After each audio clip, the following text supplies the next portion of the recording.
One of the things that helps against stress is taking care of oneself, eating well, sleeping as well as you can, doing some bit of exercise every day, even if it's just a short walk.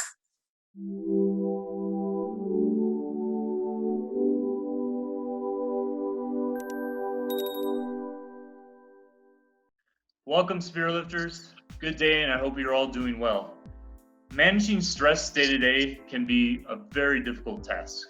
Our emotions might get out of hand, and we may not know how to deal with ourselves. And dealing with stress is really difficult, to be honest.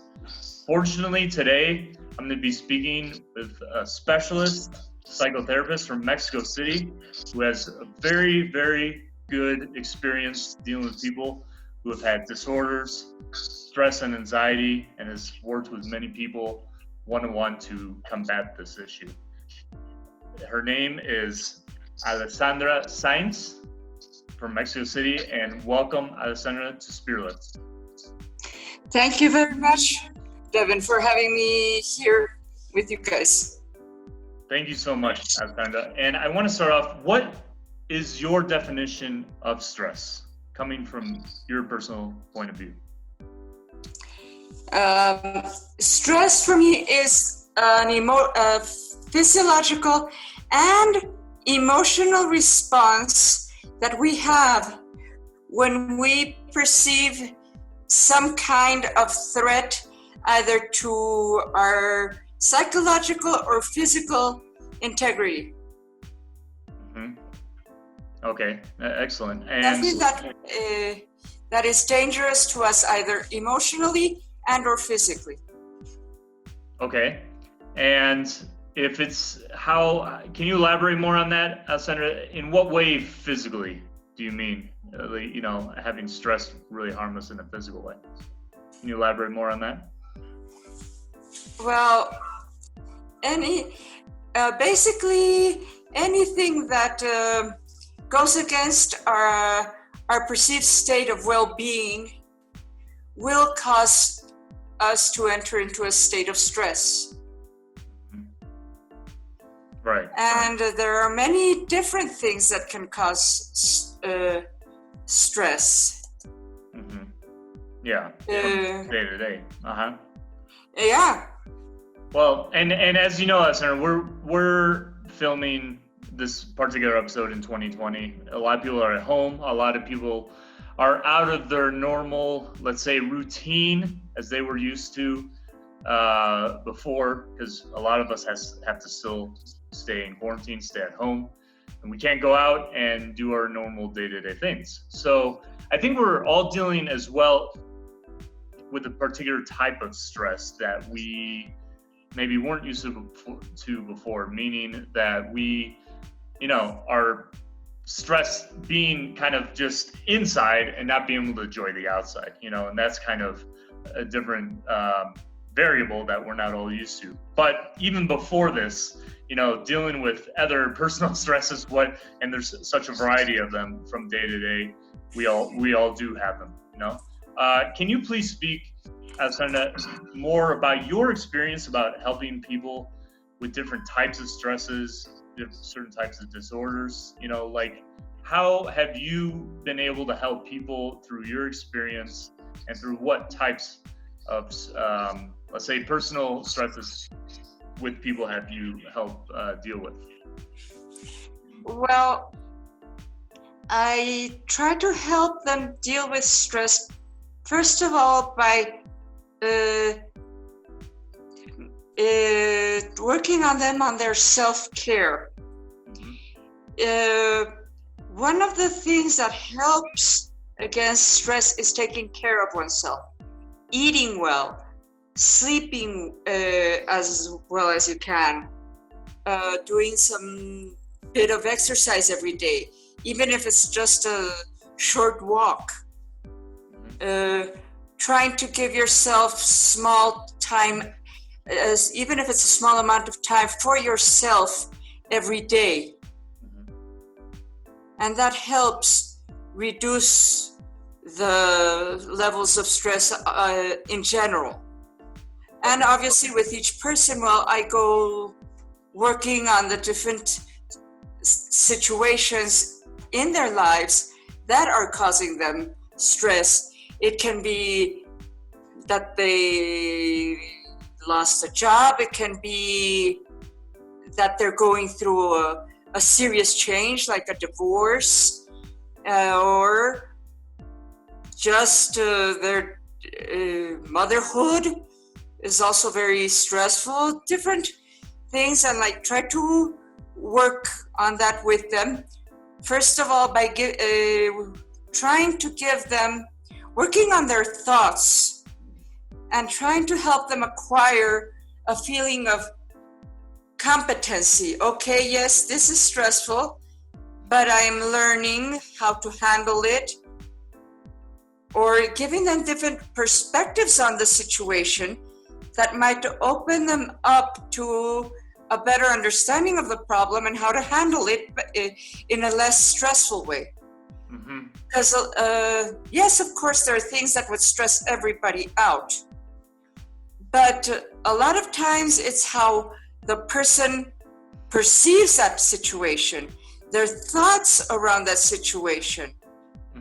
And I'm sure that you've seen that even now with the pandemic, there are people who are handling the lockdown more calmly and say, well, okay, I can't go out. I like going out, but but they take it with a grain of salt. And there are other people that are just crawling up the walls. Right. And the situation is exactly the same. Sure. No, sure. Yeah. And that's, I guess, kind of the conundrum here is that we're all kind of in the same situation in a way, and depending on actually where we are, I think, but we handle things differently based on maybe perception and certain other variables as well. But, and I think that's interesting what you say, that you do an analysis with each of the people that you deal, that come to you, understand how they are, how they think, etc. And I think that's great. But the only thing, and for me personally too, is like, sometimes your emotions overwhelm you, sometimes your compulsions overwhelm you, and sometimes those override every way that you could actually see reality in a way that could be, better or different. So, I mean, how, for speaking for myself and other people, like people who just are so distraught emotionally, or who are just so overwhelmed with maybe even negative thoughts or feelings of just, I can't take this anymore. What's your advice to be able to help people, especially who feel like that, deal with those, overwhelming stress? Well, if they were in my consultation room in my office, I would work on them trying to write a play or something, like with the worst case scenario. Sorry, can you say that again? I would make them imagine through guided imagery, or write or through writing also, like get them to be in touch with what is the worst thing that could happen, and then once they've done that, analyze it. Okay, what would you do if this actually did come to happen? So that gives the writing, or the writing it especially, gives them like a space,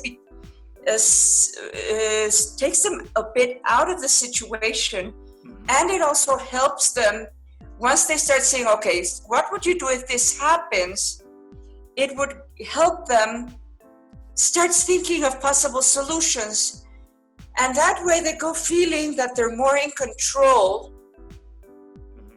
And they see that they go like changing all those negative thoughts. Well, okay, if this happens, well, it wouldn't be such a tragedy as I used to think it is. Okay, so in a way, kind of expressing themselves in a very, well, I guess in this way, a sort of creative way, it sounds like, but some sort of expression to get whatever inside actually out of them. Is that what you're saying? Yeah, the point of this exercise that I just said is for them to test their thoughts in a safe way. Right. I'm not gonna wait until to see or not to see if the worst things happen. That's why I'm gonna use writing or my imagination to get as close as it possible in a safe manner, so that I can start problem solving, feeling more in control. But that would be like when their anxiety level is really high. Right. For cases in which your stress is elevated, but not that much, you can also do things like, well, it depends, but it might be taking a bubble bath. It might be taking a walk, even if it's just around the garden or some place where you can maintain your social distance given the current situation. Maybe listening to music. Something that I've found helps a lot of people is coloring, adult coloring books, whether it's with mandalas or other figures to color in, because it gets their mind off the situation and concentrated on the coloring. And anything that will help you get your mind off of it temporarily. Right. It can also be journaling. Writing helps a lot. It might even be something just as simple as watching a movie you like or reading a book.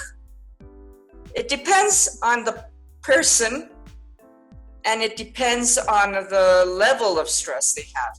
Sure. Obviously, there are also techniques that work, like yoga, meditation. But it depends on what works best for the person. Because maybe for you, meditating 20 minutes might do the trick. Yeah. But for somebody else, they might need something more active, like taking a walk or coloring, something that implies movement. It depends. But as long as they follow the idea of getting their mind off the situation a bit. Sure. Yeah, and I think those are good insights, and can be really helpful. If people really apply them. What would you say for people, let's say, who are dealing in very stressful situations with actually people they live with? So for example, like if your spouse or maybe certain. I don't want to say kids, but like, let's say your kids may give you a certain type of stress, possibly, I don't know, or other family members. What do you say to those people who deal with stress with the people around them? How can they best manage those, personal situations, and interrelationships with other people?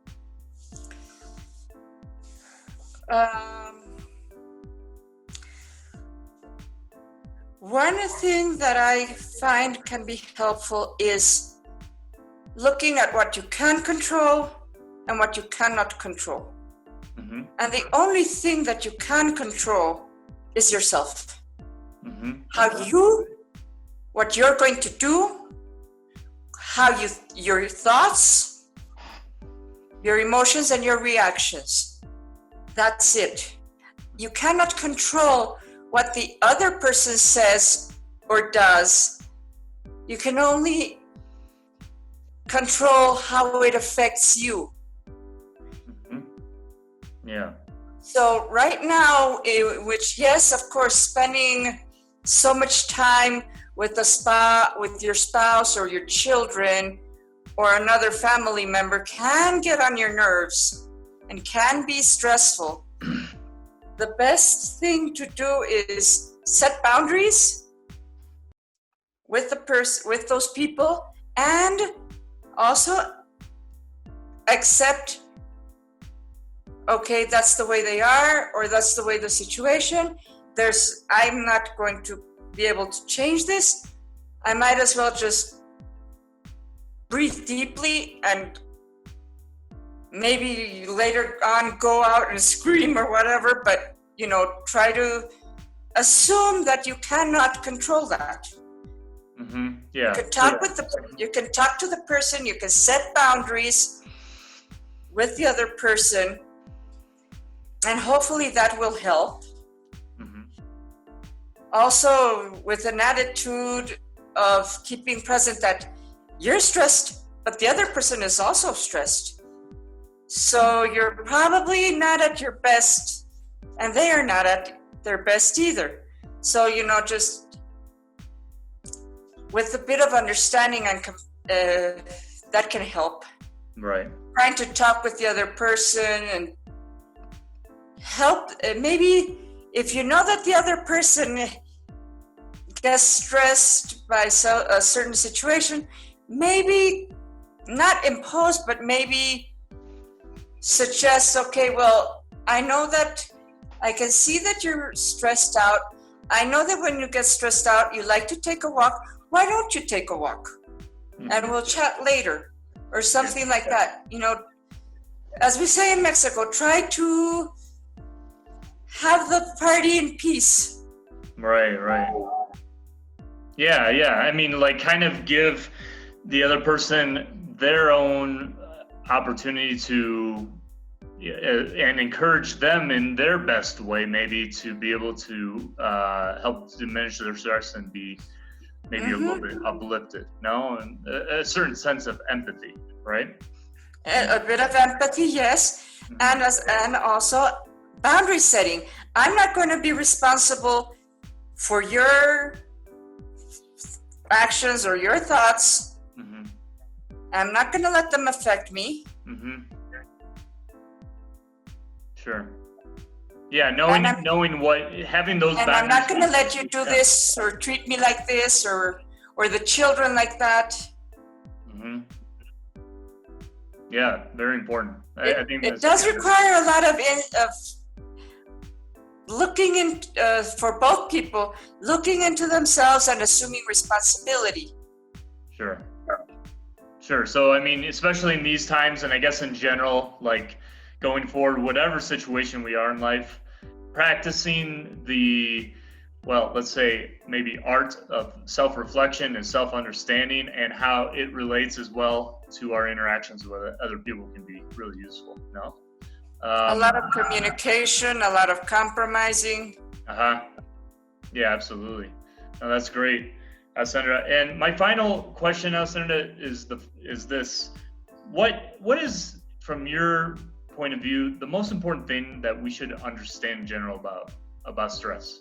You talked about perception at the beginning of our conversation, and yes, I personally believe that's an important thing as well, to kind of be a compass in our life, knowing really and understanding a way, how we're feeling, why we're feeling the way we do, how we can best not really control it, but best mitigate it in some way, I guess. But, I think a lot of people as well are very overridden and what's the word I'm trying to look for? Live in such a way where compulsions and certain emotions are just driving them to the max every day. And that can be maybe for good, hopefully, in the most situations, but maybe also for the bad. So what is just to conclude, what is, from your point of view, the best way that we can really understand stress and having that understanding, really take that into account to our day-to-day, in your opinion? Well, understanding that stress is normal, is a part of life. Yeah. And there can be good stress, like the one that, okay, I have to hand in a report tomorrow, I'm going to get working on it. Or for people who are studying, okay, I have to hand in my term paper, or I have an exam, I'm going to move it along. Or even I'm hungry, I'm going to go look for food. Mm-hmm. It's a good part of stress. Mm-hmm. The bad part is when you get it, when it's not being functional, when it's just causing you negative consequences at a physical and emotional and even behavioral level. Sure. The physical problems like headaches, stomach problems, high blood pressure, etc.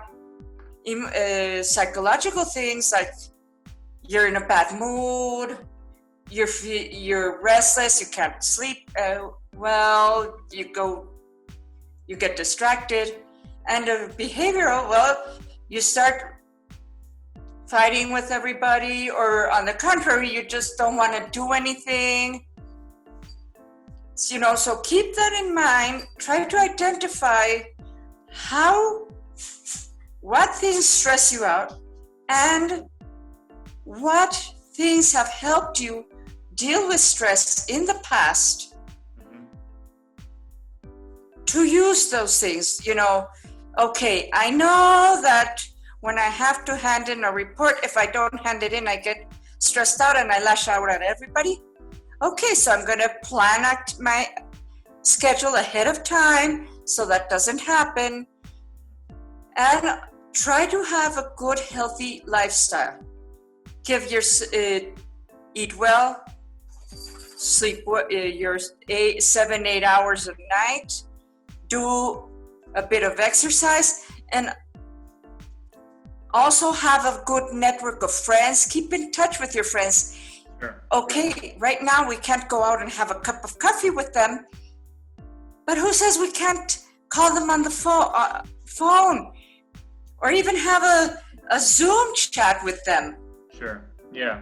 And that, just by talking to your friends or your spouse or your family or whoever, it helps manage the stress. Mm-hmm. Yeah, all those things added up help,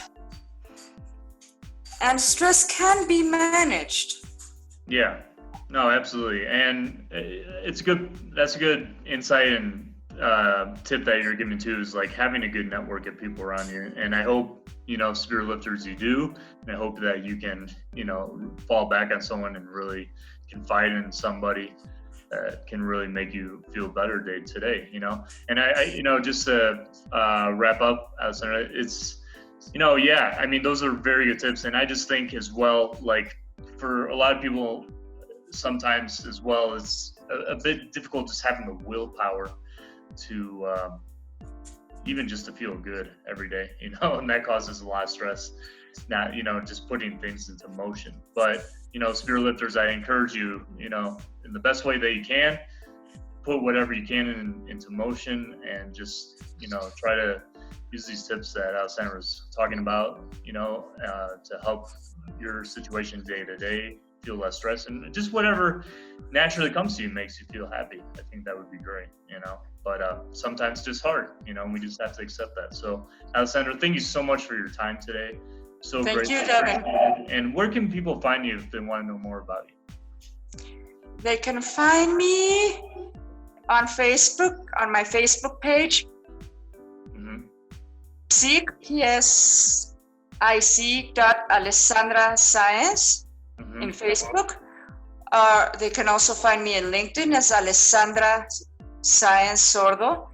Alessandra is spelled with 2 S's. And they can also email me at Alessandra Saenz, all in lower caps, at gmail.com. Excellent. Well, thank you so much, Alessandra. And Spirit Lifters will include all of Alessandra's information in the video description below. So please check that out and let us know as well. You know, how do you manage your stressful situations day to day? You know, what have been some good things for you that have really helped, you know, to manage just overriding feelings like that? Please share them in the comments below, because that could really help a lot of other people out as well, you know. So thank you so much again, and we wish you all the best today. Take care.